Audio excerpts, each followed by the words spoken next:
Bismillahirrahmanirrahim. Assalamualaikum warahmatullahi wabarakatuh.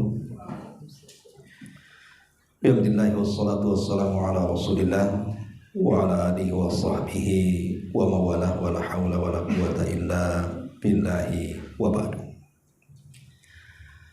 Alhamdulillah, segala puja dan puji hanya milik Allah Jalla wa'ala. Salawat dan salam kita hadiahkan kepada Rasul kita Nabi besar Muhammad sallallahu alaihi wasallam.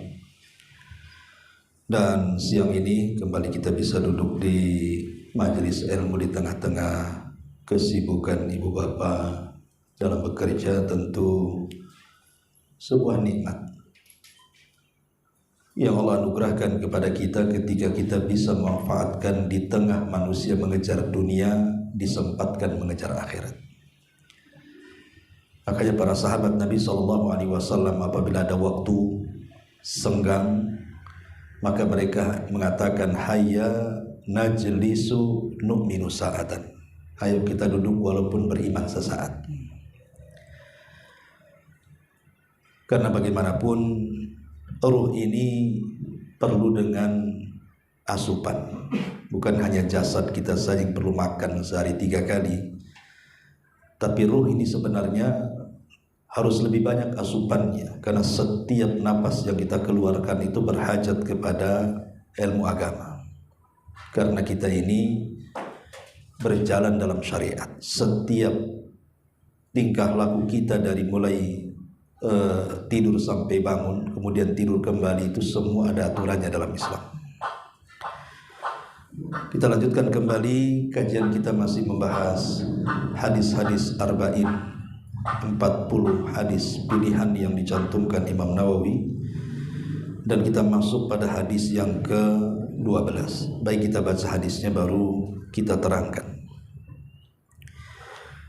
Nabi SAW bersabda, An Abi Hurairah radhiyallahu anhu qala Rasulullah sallallahu alaihi wasallam, min husnil islamil mar'i tarkuhu ma la ya'ni. Haditsun hasanun rawahu Tirmidzi wa ghairuh.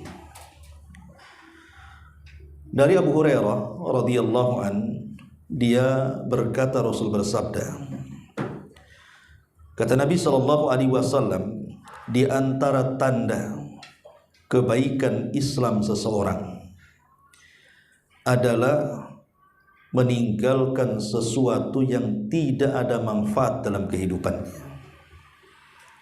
Di antara tanda kebaikan Islam seseorang, di mana seseorang mampu meninggalkan sesuatu yang tidak bermanfaat bagi kehidupannya, tentu baik dunia atau akhiratnya. Hadis ini adalah salah satu hadis dari hadis-hadis Jawami'ul Kalim. Jawami'ul Kalim itu artinya kalimat-kalimat singkat tapi syarat dengan makna. Dan itulah Nabi SAW dianugerahkan oleh Allah mampu bicara dengan kalimat pendek, tetapi kalau kita jabarkan panjang maknanya. Kalau kita terbalik, kita ngomongnya ngalur ngidul ngetan ngulon gak jelas, tapi intinya sedikit. Nah itu kita tuh ngomongnya lebih banyak tapi intinya sedikit. Kalau Rasul terbalik gitu ya, kalimatnya singkat sedikit tapi maknanya luas. Itulah yang disebut dengan Jawami'ul Kalim. Nah, salah satunya hadis ini, singkat tapi padat. Ma'asyiral muslimin wal muslimat, ibu bapak yang dimuliakan Allah Subhanahu wa taala. Ada beberapa perkataan para ulama tentang hadis ini. Kita baca beberapa perkataan ulama yang sangat bagus sekali. Pertama, dikatakan oleh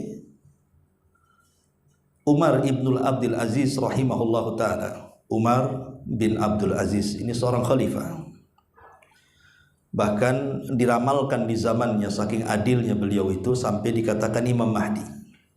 Tetapi tentu berlebihan kalimat ini karena Imam Mahdi belum muncul. Tapi karena adilnya saat memimpin 2 tahun sampai makmur negerinya, tidak ada orang miskin, karena diberlakukan syariat zakat di zaman itu.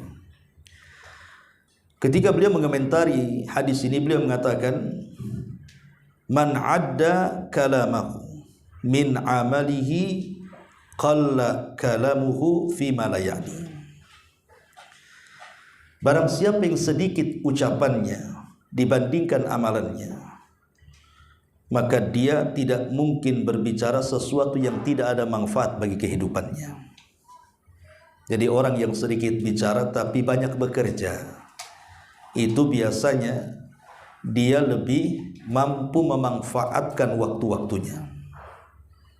Tapi sebaliknya orang yang banyak bicara sedikit bekerjanya, biasanya banyak waktu yang terbuang dalam hidupnya. Kemudian juga dikatakan kepada Luqman Al-Hakim. Luqman Al-Hakim ini salah seorang yang soleh, saking solehnya sampai dia dicantumkan nama surat dalam Quran, namanya Suratul Luqman. Pada Luqman ini orang yang sangat hitam, artinya berkulit hitam, dan dia bukan orang merdeka, dia budak. Tetapi kalau dia bicara itu untayan-untayan hikmahnya luar biasa. Bayangkan seorang budak tapi dia soleh, tapi kalau bicara itu untayan hikmahnya luar biasa. Makanya kenapa kemudian namanya diabadikan dalam Quran dan dijadikan nama surat dalam Quran, Suratul Luqman. Jadi Luqmanul Hakim dikatakan kepadanya, ma balagha bika ma nara. Wahai Luqman, bagaimana bisa engkau memiliki kedudukan seperti yang kami lihat hari ini? Padahal engkau seorang budak, engkau juga tidak punya ketampanan, engkau juga tidak tampan, orangnya hitam, pendek gitu kan. Tapi kenapa Allah Subhanahu wa taala menganugerahkan kemuliaan kepadamu yang tidak dimiliki orang merdeka? Maka Luqmanul Hakim kemudian dia mengatakan, bisidqil hadis wa ada'il amanati wa tarki ma la ya'ni. Karena aku melakukan 3 perkara. Pertama, kalau aku bicara, aku tidak mau berdusta. Yang kedua, kalau aku dititipi amanah, aku tidak mau khianat. Dan yang ketiga, aku tidak akan melakukan sesuatu yang tidak bermanfaat bagi hidupku. Itulah 3 perkara yang mengangkat derajatku. Coba saja, Anda kalau melakukan 3 perkara ini, pasti Allah muliakan. Bukan hanya Allah muliakan, pasti manusia yang lain pun akan memuliakannya. Pertama, kalau bicara yang jujur-jujur saja, jangan ada dusta di antara kita. Yang kedua, kalau dipegang amanah, betul-betul dia amanah dengan amanah yang sudah dibebankan kepadanya. Amanah apa saja. Kemudian yang ketiga, dia tidak mau menghambur-hamburkan waktunya untuk sesuatu yang tidak ada manfaatnya. Ini kalau 3 perkara ada dalam kehidupan kita ini, pasti kita baik. Dimuliakan Allah, kemudian dimuliakan manusia.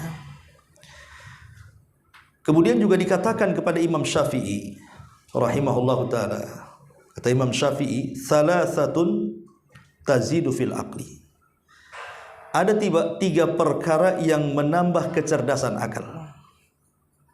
Ada 3 perkara yang bisa menambah kecerdasan akal kita. Pertama, kata Imam Syafi'i, mujalasatul ulama, duduk bersama para ulama. Duduk bersama orang cerdas, pasti ikut cerdas, baik dalam masalah dunia atau akhirat. Kalau kita duduk sama orang cerdas, mungkin dia profesor, ahli di bidang apa, kita suka dengan dia ngobrol, pasti ikut cerdas. Tapi kalau duduk sama orang bego, makin bego lah kita. Kemudian yang kedua, wa tarkul kalami fi ma la ya'ni. Tinggalkan ucapan yang tidak ada manfaatnya. Kalau bicara itu yang manfaat-manfaat saja, maka akal kita akan cerdas. Dan yang ketiga, wa mujalatus salihin, duduk bersama orang soleh.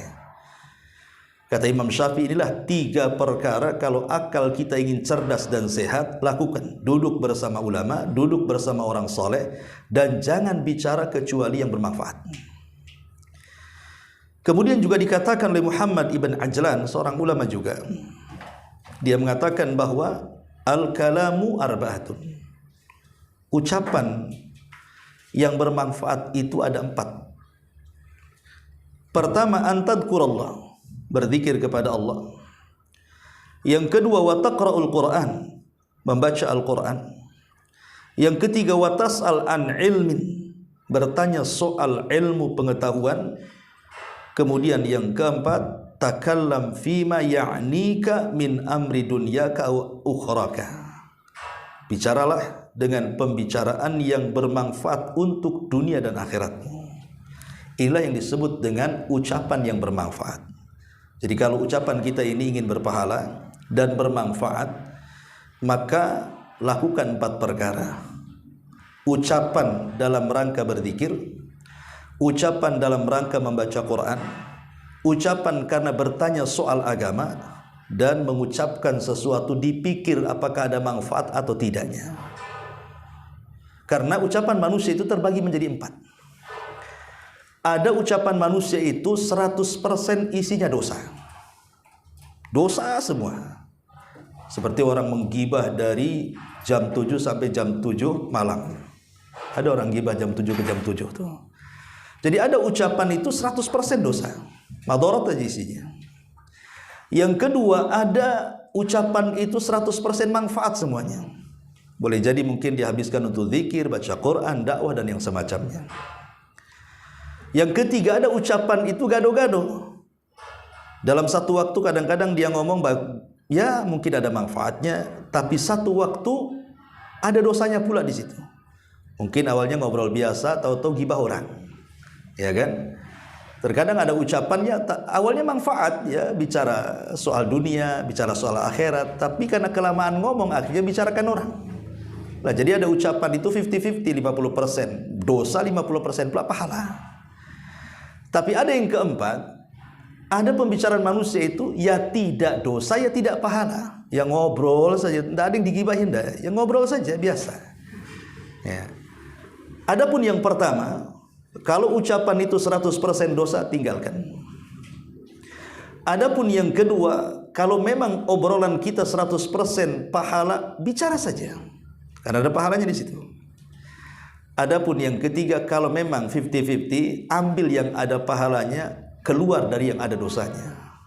Adapun yang terakhir, yang tidak ada dosa dan pahala, sebaiknya ditinggalkan. Karena biasanya awalnya obrolan itu tidak ada dosa dan tidak ada pahala, tapi ujungnya pasti terjerumus kepada dosa. Ya, coba saja kita ngobrol dengan kawan, biasa aja mungkin 1 jam itu tidak ada yang dibicarakan. Mungkin ngobrol masalah bola, masalah ini, tapi ujung-ujungnya itu biasanya masuk ke ghibah, masuk ke dusta, masuk ke menghina, macam-macam intinya itu. Maka sebaiknya walaupun tidak ada dosa dan pahalanya, maka jangan berlebihan. Kalau berlebihan masuk pada fudulul kalam namanya. Makanya dijelaskan oleh para ulama juga tentang masalah ini, seperti yang dikatakan Imam Abu Ishaq rahimahullahu ta'ala, dia mengatakan, innallaha yuhibbu thalathatan wa yubghidu thalatha. Allah itu suka dengan 3 perkara dan benci dengan 3 perkara. Adapun yang Allah sukai dari 3 perkara, pertama qillatul aqli, sedikit makan. Yang kedua qillatun naumi, sedikit tidur. Dan yang ketiga qillatul kalami, sedikit bicara. Allah suka tuh yang sedikit makan, sedikit tidur, dan sedikit bicara. Artinya kebalikannya Allah tidak suka. Orang yang banyak makan, orang yang banyak tidur, orang yang banyak bicara, Allah nggak suka tuh. Nggak tahu kita ini masuk ke yang pertama atau yang kedua. Jangan-jangan ke yang kedua pula. Ada banyak makan, banyak tidur, banyak bicara pula. Jadi ini menunjukkan bahwa hadis ini sebenarnya sangat agung. Walaupun singkat, kalau kita amalkan itu luar biasa sebenarnya. Baik, kita ambil faedahnya. Apa sih faedah hadis ini? Pertama, faedah hadis ini, yambaghi lil insan an yada'a ma la ya'ni li'anna dzalika ahfadh li waqtihi wa aslam di dinihi. Seyogianya seorang manusia hendaklah dia meninggalkan sesuatu yang tidak bermanfaat bagi kehidupannya. Kenapa? Karena 2 perkara. Pertama, bisa menjaga waktu-waktunya. dan yang kedua bisa menyelamatkan agamanya. Kalau kita kemudian mengambil hal yang bermanfaat, yang positif saja dalam kehidupan kita, maka waktu tidak akan terbuang begitu saja tuh. Coba seandainya orang yang ya malam-malam dia nonton, bagi laki-laki yang suka bola, nonton di YouTube gitu kan, bola secara langsung berjam-jam dari badai isya sampai subuh. Ya. Secara otomatis dia membuang waktunya tuh. Membuang waktunya artinya akhirnya keesokan harinya dia malas kan. Untuk bekerja aja dia malas. Artinya untuk mengambil manfaat dunia saja dia tidak mungkin dapat itu. Karena sudah lemah, sudah lelah, sudah letih, kerja pun sudah malas gitu. Dan agamanya pasti tidak selamat tuh. Karena biasanya dia semangat nonton bola, ketika datang waktu subuh itu biasanya malas sholat tuh. Sehingga tidak selamat lagi agamanya. Sudah dunianya habis, agamanya pula habis. Lah itulah orang-orang yang kemudian sibuk dengan perkara yang tidak ada manfaat. Ini yang pertama. Yang kedua, tarkul lagwi wal fudul dalilun ala kamalil islamil mar'i. Ketika seseorang bisa meninggalkan sesuatu yang sifatnya sia-sia atau mungkin berlebihan, ya. Sebenarnya dia melakukan sesuatu atau berbicara tentang sesuatu tidak ada dosanya, cuma berlebihan sehingga makan waktu banyak. Maka kalau orang bisa meninggalkan dua perkara ini, sesuatu yang sia-sia atau berlebihan dalam melakukan sesuatu atau mengucapkan sesuatu, maka itu tanda yang paling jelas baiknya Islam seseorang. Ini yang kedua. Yang ketiga, al-hathu ala istithmaril waqti bima ya'udu alal abdi bin naf'i. Hadis ini juga memerintahkan kepada kita untuk menjaga waktu. Karena kita ini kan berjalan dengan waktu.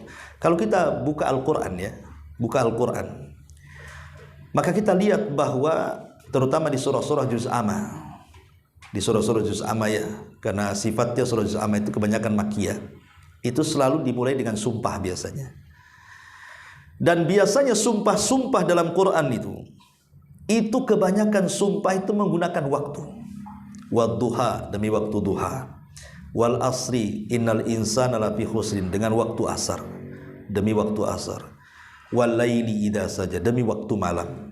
Wan nahari idza tajalla, demi waktu siang. Wasyamsi, demi matahari. Wal qamari, demi bulan. Pokoknya kita lihat hampir semua sumpah dalam Quran itu umumnya atau kebanyakannya Allah selalu bersumpah dengan waktu. Entah malam, entah siang, entah pergantian siang malam dan begitu seterusnya. Kenapa coba? Kenapa Allah bersumpah dengan waktu? Dan itu banyak sekali. Karena manusia itu kan akan berjalan dengan waktu, dan waktu ini akan ditanya. Makanya Nabi SAW saking hematnya dengan waktu, tidak mau kemudian menghabiskan waktunya kepada sesuatu yang tidak ada manfaatnya, sampai Rasul memakruhkan bicara setelah Isya. Kata Nabi SAW, Rasul itu memakruhkan tidur setelah maghrib karena takut bablas, karena waktu maghrib ke Isya itu kan sebentar tuh. Makanya hukumnya makruh orang tidur lepas maghrib itu, kecuali karena dia ngantuk berat, lain ceritanya. Tapi kalau membiasakan tidur setelah maghrib itu hukumnya makruh. Kemudian wal haditsu ba'dahu, dan berbicara setelah Isya. Rasul itu memakruhkan ya, berbicara setelah Isya. Maksudnya berbicara di sini adalah berbicara yang tidak ada manfaatnya. Kalau ada manfaatnya tidak ada masalah bicara habis Isya itu. Mungkin ada tamu, atau membicarakan bisnis, manfaat dunia, atau membicarakan agama, hadir di pengajian dan begitu saja, itu tidak ada masalah. Tapi maksudnya bicara yang tidak ada manfaatnya itu ya tidak menghasilkan urusan dunia, apalagi urusan akhirat. Ya hanya ngobrol aja ke sana kemari, ketemu di warung ini, ketemu di warung itu gitu. Akhirnya tidak sadar waktu terus berlalu, yang harusnya waktu istirahat, akhirnya tidak istirahat. Nah, disinilah kemudian akan merugikan badan kita. Makanya kenapa kemudian Rasul mengatakan min husnil islamil mar'i tarkuhu ma la ya'ni. Dari kebaikan Islamnya seorang itu tinggalkan sesuatu yang tidak ada manfaatnya, karena akan memadaratkan kehidupan kita. Ya. Kemudian juga di antara faedah hadis ini yang keempat adalah at-tadakhul fima la ya'ni yu'addi ila syiqaq bainan nas. Masuk pada sesuatu yang tidak ada manfaatnya itu biasanya akan memunculkan permusuhan. Contoh umpamanya, kita tidak ada urusan dengan urusan orang, tiba-tiba kita tajasus di situ, pengen tahu urusan orang, Kan banyak di masyarakat tuh pengen tahu urusan orang kan. Kadang-kadang urusan tetangga aja kita pengen tahu. Ya, siapa tamunya itu, kok banyak sandalnya. Pengen tahu urusan orang. Ya, kok rame di tetangga, ditengok-tengoknya ada apa isinya. Nah, gitu. Itu kan pengen tahu urusan orang namanya kan. Gak ada manfaatnya, ngapain pula kita ngintip-ngintip atau nyari tahu kepada orang itu ada apa ya di situ. Nggak perlu, itu urusan dia. Ya. Urusan kita, urusan dia, urusan dia. Kadang-kadang bukan itu saja. Kita lagi duduk-duduk seperti ini, tiba-tiba ada orang lewat. Kadang-kadang kita juga komentar tentang urusan orang kan. Entah mau komentari pakaiannya tidak sesuai dengan warna kulitnya. Ya, orangnya hitam kok pakaiannya merah, kok jadi merah hitam umpamanya kan. Kadang-kadang kita asal ngomong saja. Orang lewat kita komentari. Ya. Atau kita lagi di jalan, ya, kemudian ada orang ngebut-ngebutan hampir mau kita tabrak. Kadang-kadang kan kita ini mengucapkan kalimat yang kotor tuh. Ya. Ya kita berhusnudzon saja, mungkin dia terburu-buru, mungkin dia ini, mungkin dia itu, kan kita tidak tahu kan itu. Ya, ini enggak mengumpat sepanjang jalan gara-gara mungkin kesalahan sedikit. Ya. Jadi sebaiknya manusia itu jangan masuk, sebab kalau masuk pada urusan orang, sampai orang yang kita bicarakan itu tahu, bisa saja dia sewot dengan kita, marah dengan kita, akhirnya munculkan permusuhan, lah akhirnya berkepanjangan, jadi pertengkaran. Hilanglah waktu untuk itu semua jadinya kan. Makanya jangan sampai kita menghabiskan waktu kepada urusan orang. Urusan orang. Jangan masuk di situ, karena ini masuk dalam hadis ini. Ya, kata Rasul, termasuk kebaikan seseorang berarti meninggalkan sesuatu yang tidak manfaatnya. Kebalikannya berarti termasuk keburukan Islam seseorang ketika dia banyak melakukan yang tidak ada manfaatnya. Ma'asyiral muslimin wal muslimat, ibu bapak yang dimuliakan Allah Subhanahu wa taala. Kemudian juga di antara contoh-contoh sesuatu itu yang melakukan sesuatu yang tidak ada manfaatnya adalah ghibah. Ghibah ini sesuatu ucapan yang tidak ada manfaatnya. Karena kalau ghibah itu biasanya lezat bagi yang menggibah dan lezat bagi yang mendengar ghibah. Ustaz, saya nggak ghibah, saya diam aja. Iya, tapi ibu dengar juga di situ kan. Dengerin, direkam pula kan. Ya kadang-kadang kan sama saja itu, menghabiskan waktu untuk itu. Karena orang gibah itu dia nggak kenal waktu. Orang gibah itu pamannya ditargetkan kita gibah setengah jam saja, nggak bisa, pasti sejam tuh. Kita gibah sejam saja, nggak bisa jadi 2 jam biasanya. Karena itu memang tala'abu syaitan di situ, ada permainan setan, dibuatnya kita lalai di situ. Keasikan ngomong, ya akhirnya lupa waktu. Nah, masuklah akhirnya menyia-nyiakan waktu. Bahkan terkadang juga melampaui batas dalam bicara, yang tadinya datang tak bawa dosa, pulang pula bawa dosa karena menggibah orang. Ya. Kemudian juga seseorang yang menghabiskan waktunya untuk maksiat, baik maksiat terang-terangan atau maksiat yang tidak terang-terangan. Di hadapan saya ini ada handphone, dan saya yakin Anda pasti punya handphone semua. Tidak ada orang yang tidak punya handphone hari ini. Sekarang aja pengemis itu pakai transfer, ya kan? Kalau dulu mungkin bawa kresek dibuka gitu ya. Kalau sekarang enggak, kasih nomor rekening. Ya. Bahkan ada mobil bankingnya juga.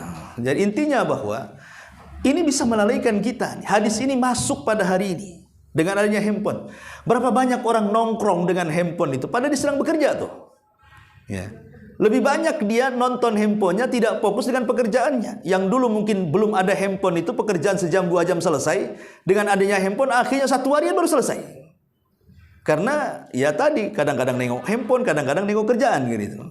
Ya kalau handphone itu juga termasuk kerjaan, ada masalah. Kadang-kadang mungkin chatan, WA-an atau telepon dengan orang lain saat kerja. Itu kan sama saja mencuri waktu namanya. Haram hukumnya hasilnya. Ya. Karena dia mencuri waktu, harusnya kan aturan tidak boleh itu. Kecuali kalau memang di perusahaan dibolehkan kerja sambil nelpon, sambil ini. Tapi saya kira tidak ada lah ya. Mungkin itu perusahaan main-main yang segitu itu ya. Intinya bahwa handphone ini sesuatu yang membawa kita kepada yang tidak ada manfaatnya. Dan subhanallah madaratnya banyak sekali. Madaratnya banyak sekali. Yang waktunya istirahat tidak istirahat. Karena biasanya kalau orang lebih banyak melakukan sesuatu yang tidak ada manfaat bagi kehidupannya, itu akan memadaratkan ibadahnya. Contoh tadi orang nonton bola sampai pagi, madarat ibadahnya tuh. Duhurnya malas, asarnya malas, karena balas dendam. Dia harus tidur untuk untuk membalas begadang malamnya. Pasti dia akan tidur kan itu. Wah, semalam saya 7 jam, saya harus 7 jam juga nih tidur nih. Karena begadangnya 7 jam. Bahkan bisa lewat. Ya. Jadi hal-hal yang seperti itu biasanya seseorang itu ketika mengambil sesuatu yang tidak ada manfaat bagi kehidupannya, ya biasanya dia akan seperti itu, mempengaruhi ibadahnya, bahkan bukan hanya itu, mempengaruhi dunianya juga.